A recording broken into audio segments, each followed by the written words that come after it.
সরকারের ক্ষমতা সে যেভাবে অপব্যবহার করেছে তার জন্যই আমরা এখানে দাঁড়াতে পেরেছি। কারণ হচ্ছে ক্ষমতা পেলে ক্ষমতা হচ্ছে সুন্দরভাবে সেটা দেখাতে হয়, কিন্তু এইভাবে অপব্যবহার করতে হয় না। আজকে তার পদত্যাগের জন্য আমরা দাঁড়িয়েছি, কারণ যত হত্যাকাণ্ড হয়েছে, যত গণহত্যা হয়েছে, আমাদের ভাই বোনরা মরছে, সবকিছু তার নির্দেশেই হয়েছে।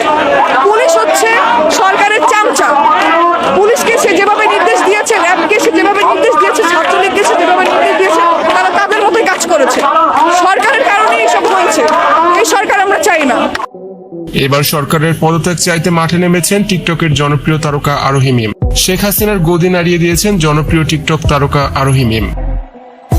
তার হাতের প্ল্যাকার্ডে লেখা আছে সরকারের পদত্যাগ চাই। আরোহী মিম যেন এক বাঘিনী, নিজের ক্ষোভ প্রকাশ করেছেন, বাঘের মতো গর্জন দিয়েছেন। আমি যদি ভয় পেতাম তাহলে এখানে এসে দাঁড়াতাম না। আমি জানি না আমার কি হবে, কারণ আমরা তো এখনো স্বাধীন না। আসলে যদি আমাদের এই সরকার পদত্যাগ করে তাহলেই আমরা আসলে স্বাধীন নাগরিক হতে পারবো। আমরা এখনো এই দেশে স্বাধীন না। স্বাধীনতা শুধু 1971 সালে এসেছে শেখ পরিবারের জন্য, আমাদের জন্য না। যেখানে সিনিয়র অনেক তারকারাই চুপ হয়ে আছেন, সেখানে আরোহী মিম তার সাহসের পরিচয় দিয়েছেন। আরোহী মিম বলেন, এখন একই দাবি, সরকারের পদত্যাগ চাই। ক্ষমতা পেলে সেই ক্ষমতাকে সঠিকভাবে ব্যবহার করতে হয়, কিন্তু এই সরকার তার ক্ষমতার অপব্যবহার করেছে বারবার। ছাত্রদেরকে হত্যা করেছে।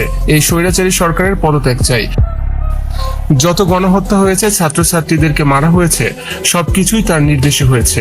তার পদত্যাগের জন্য মাঠে নেমেছি। আরোহী মিম বলেন, পুলিশ সরকারের পা চাটে। পুলিশ, র্যাব, বিজিবি, ছাত্রলীগ সরকারের চামচা। সরকারের নির্দেশে সব হচ্ছে। এই সরকার আমরা চাই না। আরোহী মিম বলেন, আমি জানি না আমার সাথে ভবিষ্যতে কি হবে, আর আমি যদি ভয় পেতাম তাহলে রাস্তায় আজ দাঁড়াতাম না। আমরা এখনো স্বাধীন নই। এই সরকার পদত্যাগ করলেই আমরা স্বাধীনতা ফিরে পাবো। শেখ হাসিনা ক্ষমতা এসেছে শুধু তার পরিবারের জন্য, জনগণের জন্য আসেনি।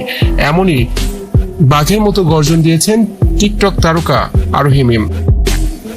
আরোহী মিমের সাহস দেখে অবাক হয়েছেন সবাই।